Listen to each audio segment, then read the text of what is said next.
শেয়ালের চালাকিতে সব হারিয়ে আজ একলা কুমির।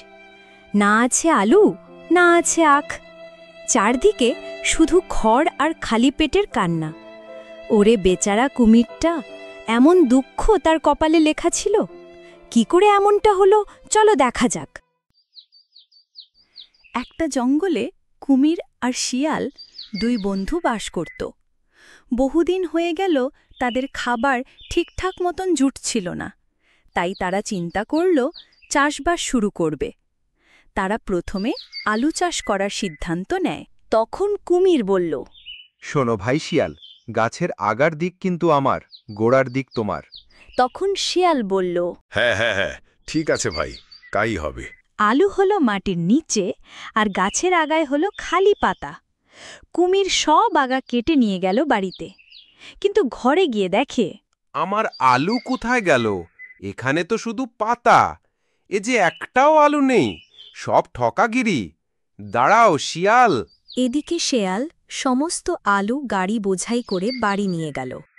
পরের বার তারা ধানের চাষ করল। এবার কুমির আগে থেকেই সাবধান। কুমির মনে মনে ভাবল সে গোড়ার দিক নেবে এবং প্রচুর ধান পাবে। কুমির বলল, ভাই শিয়াল, এবার কিন্তু আমি আর আগা নেব না, আমাকে গোড়ার দিক দিও। ধীরে ধীরে ধান গাছ বড় হল। সোনালি ধানে গাছ ভরে গেল। কুমিরের কথা মতো শিয়াল কেটে নিল ধানসহ গাছের ওপরের দিক, আর কুমির খুঁড়ে খুঁড়ে পেল খালি খড়।